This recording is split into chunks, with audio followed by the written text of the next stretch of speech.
10వ తరగతి విద్యార్థులు ఇదివరకే భౌతిక రసాయనిక శాస్త్రం అంతా కూడా పూర్తిగా చదివి ఉన్నారు. అదేవిధంగా రివిజన్ చేసి కూడా ఉన్నారు. ఇప్పుడు 10వ తరగతి ఎగ్జామ్స్ కోసం సన్నద్ధమై ఉన్నారు. ఆ ఎగ్జామ్ కోసమై ఈ భౌతిక రసాయన శాస్త్రంలో ఎలాంటి క్వశ్చన్ అడగబోతూ ఉన్నారు, అడిగినప్పుడు ఎలా ఆన్సర్ రాయాలి, ఏ లెసన్ నుండి ఏ ఏరియా నుండి మనం 4 మార్కుల క్వశ్చన్, 2 మార్కుల క్వశ్చన్, 1 మార్క్ క్వశ్చన్ అడగబోతున్నారు. భౌతిక రసాయన శాస్త్రంలో 12 లెసన్లు ఉన్నాయి. ఆ 12 లెసన్ల యొక్క సమగ్రంగా ప్రతి ఒక్క టాపిక్ ఏ విధంగా అడగబోతూ ఉన్నారు, ఏ క్వశ్చన్ ఎన్ని మార్కులకు అడగబోతున్నారు, ఒక క్వశ్చన్ ఎన్ని రకాలుగా అడగవచ్చు అనేటువంటి అంశాలను ఈ రోజు మనం తెలుసుకుందాం.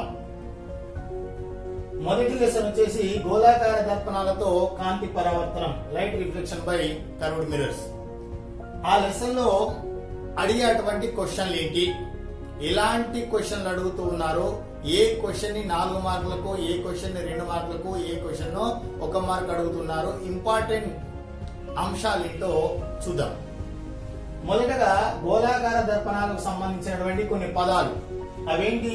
దర్పణ ధ్రువం, పోల్, వక్రతా కేంద్రకం సి, ప్రధానాక్షం ప్రిన్సిపల్ యాక్సిస్, వక్రతా వ్యాసార్థం రేడియస్ ఆఫ్ కర్వేచర్, నాభి ఫోకస్, నాభ్యంతరం ఫోకల్ లెంగ్త్. ఈ 6 అంశాలను అడిగేటువంటి అవకాశం ఉంది. అంటే ఎలా అడుగుతారు? దర్పణానికి సంబంధించినటువంటి నాభ్యంతరం, వక్రత వ్యాసార్థాలను తెలపండి, లేదా వక్రతా వ్యాసార్థానికి నాభ్యంతరానికి మధ్య గల సంబంధం ఏంటి. So what is the relation between focal length and radius of curvature. So ఆ విధంగా అడగడానికి ఆస్కారం ఉంది. ఒక ప్రాబ్లం ఇవ్వచ్చు, రేడియస్ ఆఫ్ కర్వేచర్ ఇచ్చి ఫోకల్ లెంగ్త్ ఫైండ్ అవుట్ చేయమనొచ్చు, లేదా నాభ్యంతరం ఇచ్చి వక్రతా వ్యాసార్థాన్ని కనుగొనమనవచ్చు. ఈ విధంగా దీని నుండి అడగడానికి ఆస్కారం ఉంది. రెండోది ఏంటంటే వివిధ రకాల ప్రతిబింబాలను పరిశీలించుట, వస్తు దూరం ప్రతిబింబ దూరాలను కొలవడం. అంటే image distance and objective distance కొలవడం. ఆ కొలిసిన తర్వాత ఏం చేయాలంటే ఈ ఏంటి నాభ్యంతరాన్ని కనుక్కోవాలి. ఇచ్చినటువంటి దర్పణం యొక్క నాభ్యంతరాన్ని కనుక్కోవాలి. అంటే ఎలా క్వశ్చన్ అడుగుతారంటే, దర్పణం యొక్క నాభ్యంతరాన్ని కనుగొనే ప్రయోగంలో ఆ ప్రయోగ పరికరాల యొక్క జాబితా రాయండి, ఈక్విప్మెంట్స్.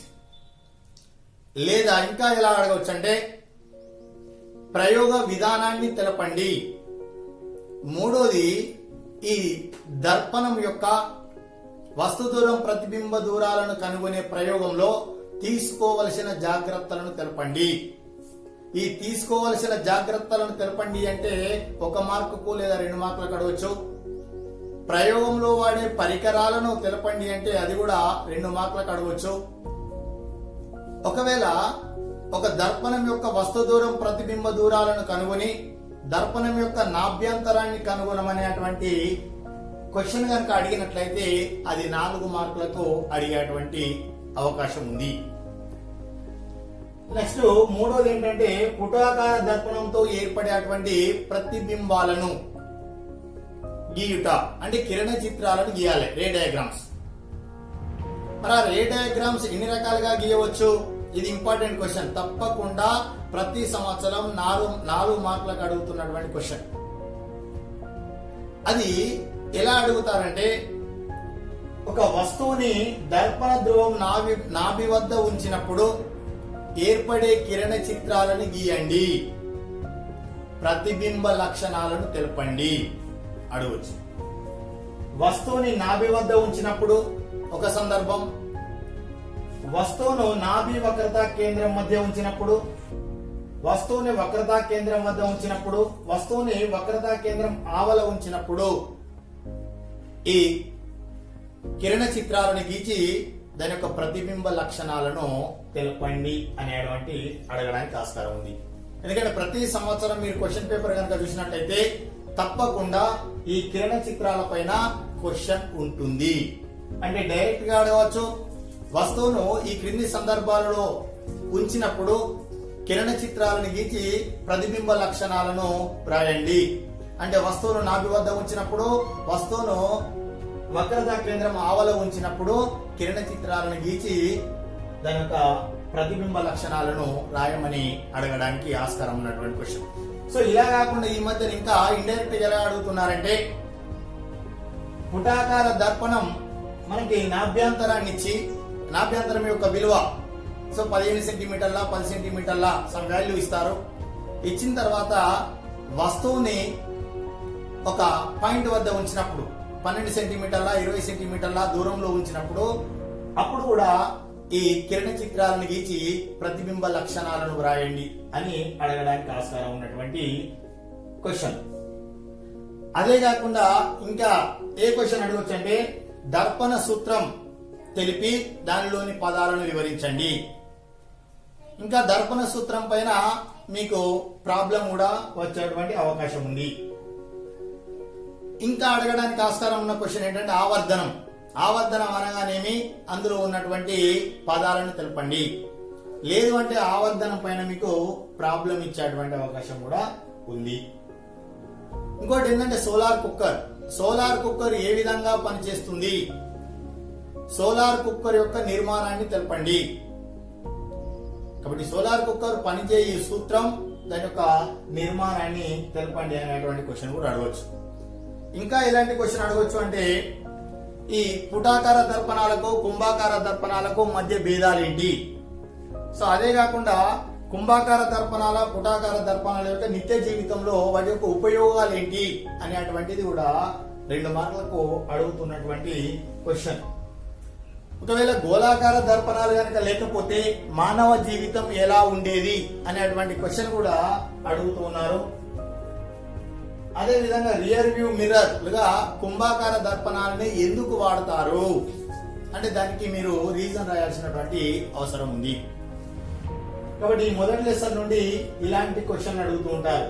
ఇంకా మిథ్యా ప్రతిబింబానికి నిజ ప్రతిబింబానికి మధ్య భేదాలేంటి అని అడగవచ్చు. ఇంకా దర్పణ సూత్రం ఆవర్ధనం పైన కొన్ని ప్రాబ్లమ్స్ కూడా అడిగే అవకాశం ఉంది. కాబట్టి మీరు ఇప్పుడు చెప్పినటువంటి అంశాలన్నింటిని కూడా చాలా జాగ్రత్తగా చదవండి. సో ఎన్ని మార్కుల క్వశ్చన్ అడిగితే అంతవరకు మాత్రమే మీరు ఆన్సర్ రాయాల్సినటువంటి అవసరం ఉంది. ఓకే, రెండో లెసన్ వచ్చేసి రసాయనిక సమీకరణాలు, కెమికల్ ఈక్వేషన్స్. క్రియాజనకాలు క్రియాజన్యాలు అంటే ఏంటి, ఇంకోటి రసాయనిక సమీకరణాలను తుల్యం చేయటం. రెండో లెసన్ నుండి మనకు అడుగుతున్నటువంటి 4 మార్కుల క్వశ్చన్ ఏది అంటే ఈ రసాయనిక సమీకరణాలను తుల్యం చేయుట. వారే మీకు రసాయనిక సమీకరణాలను ఇస్తారు. ఆ రసాయనిక సమీకరణాలు ఏ విధంగా తుల్యం చేయాలో మీరు చేయాల్సి ఉంటుంది. అదే కాకుండా 2 మార్కుల క్వశ్చన్ ఉష్ణమోచక చర్య ఉష్ణగ్రాహక చర్య అనగానేమి, లేదా ఉష్ణమోచక చర్య ఉష్ణగ్రాహక చర్యలకు ఉదాహరణలు తెలపండి అని అడగవచ్చు. వాయువు వెలువడే అవక్షేపం ఏర్పడేటువంటి చర్యలకు 2 ఉదాహరణలు ఇవ్వండి అని 2 మార్కులకు అడగడానికి ఆస్కారం ఉంది. అదే విధంగా మోలార్ ద్రవ్యరాశి అవగాడ్రో సంఖ్యలను తెలపండి అని అడగవచ్చు. ఇంకా ఈ లెసన్ లో ఇంపార్టెంట్ ఏంటి అంటే, ఒకటి ఏది రసాయనిక సమీకరణను తుల్యం చేయడం అడుగుతున్నారు. అదే కాకుండా ఇంకొకటి ప్రాబ్లం అడుగుతున్నారు. ఎలాంటి ప్రాబ్లం అంటే, ఫర్ ఎగ్జాంపుల్ STP వద్ద 230 గ్రాముల సోడియం అధిక నీటితో చర్య పొందినప్పుడు విడుదలైన హైడ్రోజన్ ఘన పరిమాణం, ద్రవ్యరాశి మరియు అణువుల సంఖ్యను లెక్కించండి. ఇలాంటి ప్రాబ్లం అడగడానికి ఆస్కారం ఉంది. అంటే మనకు ఘన పరిమాణం అడగొచ్చు, ద్రవ్యరాశి అడగొచ్చు, అణువుల సంఖ్య అడగొచ్చు. కాబట్టి ఇలాంటి క్వశ్చన్లు మనకు అడగడానికి ఆస్కారం ఉంది ఫిజికల్ సైన్స్. మూడో లెసన్ వచ్చేసి ఆమ్లాలు క్షారాలు, యాసిడ్ అండ్ బేసెస్. అందులో అడిగేటువంటి క్వశ్చన్ ఏంటంటే, ఆమ్లాల క్షారాల యొక్క భౌతిక రసాయన ధర్మాలు ఏంటి, అది అంటే భౌతిక ధర్మాలను అడిగేటువంటి అవకాశం ఉంది. అదేవిధంగా లోహాలు, ఇది ఎప్పుడు అడుగుతున్నటువంటి క్వశ్చన్, ప్రయోగం. లోహాలు ఆమ్లాలతో చర్య జరిపినప్పుడు హైడ్రోజన్ వాయువు వెలువడుతుందని చూపండి, అలా అడగచ్చు 4 మార్కులకి. లేదా లోహాలు ఆమ్లాలతో జరిపే చర్యను పట సహాయంతో వివరించండి. అలా అడగొచ్చు. లోహాలు ఆమ్లాలతో చర్య జరిపేటువంటి ప్రయోగంలో వాడే పరికరాల జాబితా వ్రాయండి అనొచ్చు. లేదా లోహాలు ఆమ్లాలతో జరిపే ప్రయోగంలో తీసుకోవలసినటువంటి జాగ్రత్తలు ఏంటివి అనేది అడగచ్చు. ఈ జాగ్రత్తలు పరికరాల జాబితా అడిగితే 2 మార్కులకు అడుగుతారు. మనకు ప్రయోగ విధానం పట సాయంతో వివరించండి అంటే 4 మార్కులకు అడగడానికి ఆస్కారం ఉంది. ఇంకోటి 4 మార్కుల క్వశ్చన్ ఏంటి అంటే కార్బోనేట్లతో ఆమ్లాలు చర్య జరిపినప్పుడు కార్బన్ డైఆక్సైడ్ వాయువు వెలువడుతుందని చూపండి. అలా అడగవచ్చు. కార్బోనేట్లతో ఆమ్లాలు చర్య జరిపేటువంటి ప్రయోగ విధానాన్ని పట సాయంతో వివరించండి అని అడగవచ్చు. అది 4 మార్కుల క్వశ్చన్. కార్బోనేట్లతో ఆమ్లాల జరిపేటువంటి చర్య అనే ప్రయోగంలో వాడేటువంటి పరికరాల జాబితా వ్రాయండి అనొచ్చు. లేదా తీసుకోవలసిన జాగ్రత్తలు వ్రాయండి అనొచ్చు. ఈ తీసుకోవలసిన జాగ్రత్తలు కానివ్వండి, ఈ ప్రయోగ పరికరాలను కానీ అడిగినప్పుడు అది 2 మార్కులకు మాత్రమే అడుగుతారు. ప్రయోగ విధానాన్ని పట సాయంతో వివరించండి అంటే 4 మార్కులకు అడుగుతారు. లేదా ఓన్లీ పటాన్ని గీయండి అంటే 2 మార్కులకి అడిగేటువంటి అవకాశం ఉంది. నెక్స్ట్ ఏంటంటే తటస్థీకరణ చర్య అనగానేమి, ఉదాహరణలు తెలపండి. ఇది 2 మార్కులకు అడుగుతున్నటువంటి క్వశ్చన్ సాధారణంగా. అంటే తటస్థీకరణ చర్య ఏంటో నిర్వచనం రాయాలా, దానికి ఉదాహరణలు రాయాల్సి ఉంటుంది. ఇంకోటి ఏంటంటే నీటిలో కరిగిన ఆమ్ల ద్రావణం విద్యుత్ వాహకతను కలిగి ఉంటుందని చూపండి. అలా అడగచ్చు క్వశ్చన్. అదే క్వశ్చన్, నీటిలో ఆమ్లాన్ని కలిపినప్పుడు మాత్రమే విద్యుత్ బల్బు వెలుగుతుంది, ఎందుకు అని అడగచ్చు. అదే మనకి గ్లూకోజ్ గాని ఆల్కహాల్ గాని నీటిలో కలిపినప్పుడు విద్యుత్ బల్బు వెలగదు, కారణమేమిటి అనేటువంటి 2 మార్కులకి అడిగేటువంటి అవకాశం ఉంది. అదే కాకుండా ఆమ్లక్షార బలాలు అంటే ఏవి బలమైనటువంటి ఆమ్లాలు, ఏవి బలహీనమైనటువంటి ఆమ్లాలు. క్షారాలు అంటే ఏవి బలమైన క్షారాలు, ఏవి బలహీనమైనటువంటి క్షారాలు అని అడగడానికి ఆస్కారం ఉంది. మరి అది ఏ విధంగా చెప్పాలా అంటే మనకు రంగును ఆధారంగా చేసుకొని చెప్పొచ్చు, pH విలువను ఆధారంగా చేసుకొని చెప్పొచ్చు. అంటే ఇట్లా కూడా అడుగుతారు. pH స్కేల్ అనగానేమి pH స్కేల్ ని కనిపెట్టినటువంటి శాస్త్రవేత్త. అది ఆబ్జెక్టివ్ టైప్ లో అడగడానికి ఆస్కారం ఉన్నటువంటి క్వశ్చన్. మనకు అయితే ఏం చేస్తారంటే ఎగ్జామ్ లో కొన్ని క్వశ్చన్లు ఇస్తా ఉంటారు, కొన్ని ఆమ్లాలు ఇస్తా ఉంటారు, క్షారాలు ఇస్తా ఉంటారు లిస్ట్. దాని పక్కన pH విలువలు ఇస్తూ ఉంటారు. అప్పుడు బలమైన ఆమ్లం, బలహీన ఆమ్లం, బలమైన క్షారం, బలహీన క్షారం అని ఇచ్చి pH విలువలు ఇస్తుంటారు. అవి మనం pH విలువలు రాయాల్సినటువంటి అవసరం ఉంది. అలా కాకుండా pH విలువను ఆధారంగా చేసుకుని అది బలమైన ఆమ్లమా, బలహీన ఆమ్లమా, బలమైన క్షారమా, బలహీన క్షారం అనేది కూడా మనం తెలియాల్సినటువంటి అవసరం ఉంటుంది. అదే కాకుండా నిత్య జీవితంలో pH యొక్క ప్రాముఖ్యత మనకి ఎలాంటి క్వశ్చన్ అడుగుతారంటే ఇది ఎప్పుడు అడుగుతున్నటువంటి క్వశ్చన్ 2 మార్కులకి. ప్రతి ఎగ్జామ్ లో కూడా ఇందులో ఏదైనా ఒక క్వశ్చన్ అడుగుతుంటారు. pH లో మార్పు సంభవించినప్పుడు దంతక్షయం ఏర్పడుతుంది, ఎందుకు? లేదా దంతక్షయం ఏర్పడుతూ ఉంటుంది, దానికి గల కారణాలు ఏమిటి అనేటువంటి క్వశ్చన్ అడగడానికి ఆస్కారం ఉన్నటువంటి క్వశ్చన్. రెండో క్వశ్చన్ ఎక్కువ అడుగుతున్న క్వశ్చన్ ఏంటంటే జీర్ణ వ్యవస్థలో pH మార్పు వచ్చినప్పుడు అజీర్తి కలుగుతుంది, ఎందుకు? లేదా అజీర్తిని తగ్గించుకోవడానికి వాడేటువంటి పదార్థాలు ఏమిటి అనేటువంటి క్వశ్చన్ అడగడానికి ఆస్కారం ఉంటుంది. ఇంకా ఏమడుగుతున్నారంటే రాతి ఉప్పు రాసాయనిక ఫార్ములా ఏమిటి అడగచ్చు. విరంజన చూర్ణం అంటే బ్లీచింగ్ పౌడర్ ఏ విధంగా తయారు చేస్తారో దాని ఉపయోగాలు ఏమిటి అని అడుగుతున్నారు. వాషింగ్ సోడా ఏ విధంగా తయారు చేస్తారో వాషింగ్ సోడా యొక్క ఉపయోగాలు ఏమిటి? ప్లాస్టర్ ఆఫ్ పారిస్ ఏ విధంగా తయారు చేస్తారో ప్లాస్టర్ ఆఫ్ పారిస్ నిత్య జీవితంలో ఏ విధంగా ఉపయోగపడుతుంది? ఇవన్నీ కూడా 2 మార్కుల క్వశ్చన్లకు అడగడానికి ఆస్కారం ఉన్నటువంటి క్వశ్చన్లు. ఈ లెసన్ లో 4 మార్కులకు అడగడానికి ఆస్కారం ఉన్న క్వశ్చన్ ఏంటంటే లోహాలు ఆమ్లాలతో చర్య జరిపినప్పుడు హైడ్రోజన్ వాయువు వెలువడుతుంది అనేటువంటి ప్రయోగం. కార్బోనేట్లతో ఆమ్లాలు చర్య జరిపినప్పుడు కార్బన్ డైఆక్సైడ్ వాయువు వెలువడుతుంది అనేటువంటి ప్రయోగం 4 మార్కులకు అడగడానికి ఆస్కారం ఉన్నటువంటి క్వశ్చన్. ఓకే, అదే కాకుండా పిహెచ్ విలువలు ఇచ్చి సో ఆమ్ల క్షారాలు ఇచ్చినప్పుడు కూడా వాటిని రాయాల్సినటువంటి అవసరం ఉంటుంది, ఐడెంటిఫై చేసి. అది కూడా మనకు అడగడానికి ఆస్కారం ఉన్నటువంటి క్వశ్చన్. 4వ లెసన్ ఏంటంటే వక్రతలాల వద్ద కాంతి వక్రీభవనం, light refraction at curved surfaces.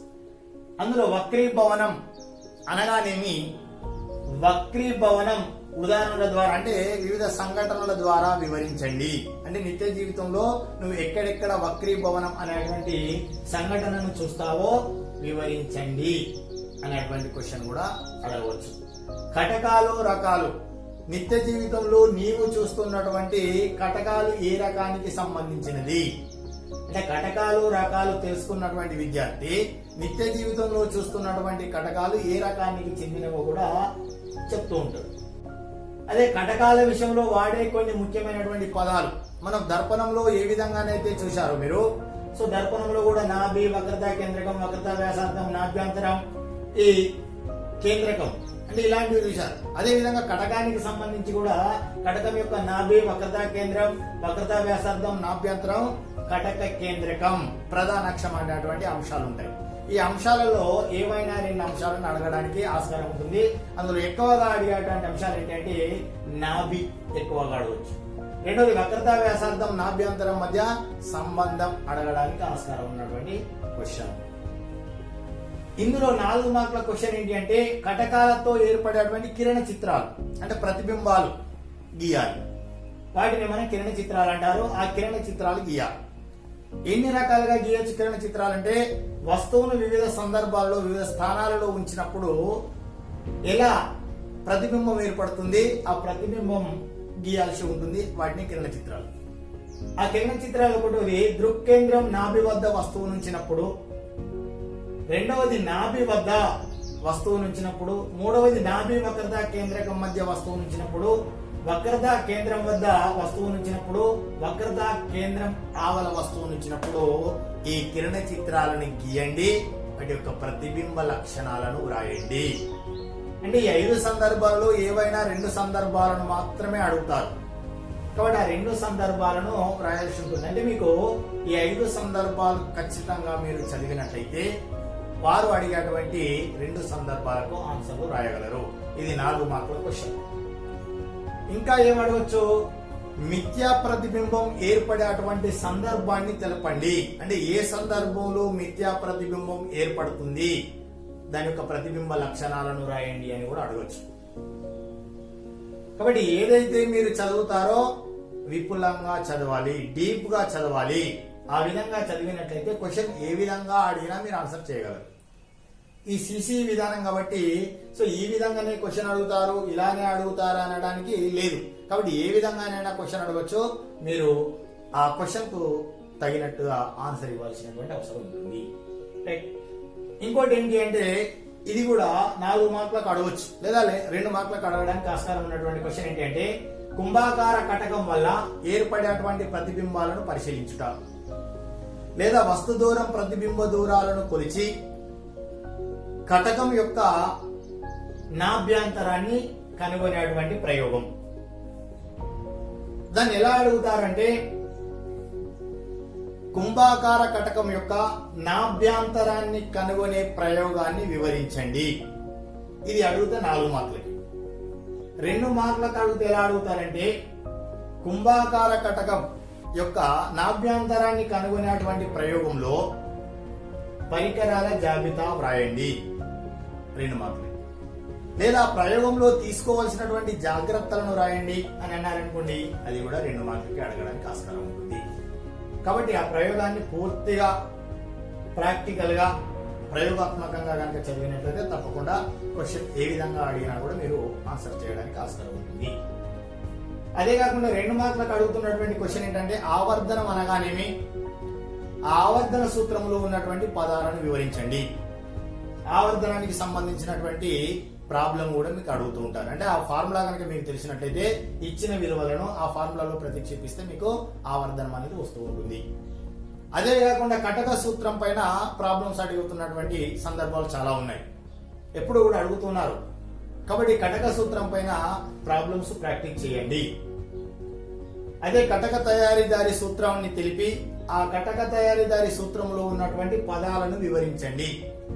కాబట్టి కటక తయారీదారి సూత్రాన్ని తెలపాలా, అందులో ఉన్నటువంటి పదాలను వివరించాల్సినటువంటి అవసరం ఉంటుంది. అదే కాకుండా 2 మార్కులకు అడుగుతున్నటువంటి క్వశ్చన్ ఏంటి అంటే ఎక్కువగా కుంభాకార పుటాకార దర్పణాల మధ్య, కుంభాకార పుటాకార కటకాల మధ్య భేదాలు ఏమిటి? అదే కాకుండా కుంభాకార పుటాకార కటకాల యొక్క ఉపయోగాలు ఏంటి నిత్య జీవితంలో? ఇవి 2 మార్కులకు ఎప్పుడు అడుగుతున్నటువంటి క్వశ్చన్. ఇంతకు ముందు ఏం చేశారు మీరు? గాలిలో కుంభాకార కటకాల నుంచి మీరు ఆ కటకం యొక్క నాభ్యంతరాన్ని అనుకున్నారు.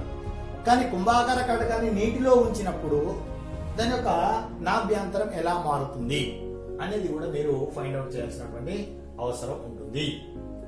అదే మిథ్యా ప్రతిబింబాన్ని కెమెరాతో ఫోటో తీయవచ్చా, తీయరాదా, ఎందుకు అనేటువంటి క్వశ్చన్ కూడా అడగడానికి అవసరం ఉంది.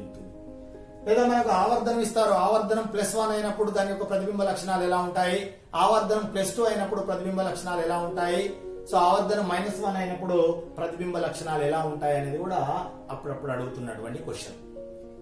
కాబట్టి ఈ విధంగా ఈ చెప్పినటువంటి క్వశ్చన్లన్నింటినీ కూడా పర్ఫెక్ట్ గా రాస్తే మీరు 40 మార్కులు తెచ్చుకోవచ్చును.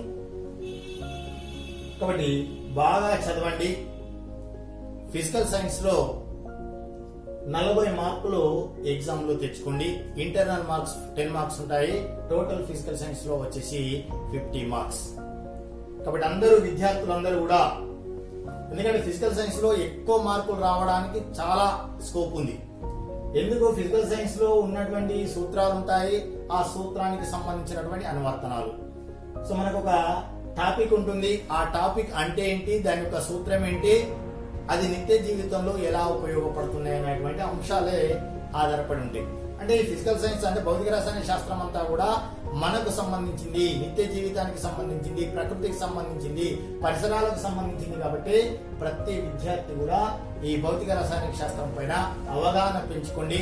మీకు ఫ్యూచర్ లో కూడా ఈ ఫిజిక్స్ లేదా కెమిస్ట్రీకి మంచి ఫ్యూచర్ ఉంటుంది. కాబట్టి బాగా చదవండి. ప్రస్తుతం అయితే ఈ ఎస్ఎస్సి ఎగ్జామ్ లో ఈ క్వశ్చన్ చదివి మంచి మార్కులతో పాస్ కండి. Thank you. సో ఈ వీడియో కనుక మీకు నచ్చినట్లయితే లైక్ చేయండి, కామెంట్ చేయండి, మీ మిత్రులకు షేర్ చేయండి, సబ్స్క్రైబ్ చేయడం మర్చిపోకండి. Thank you.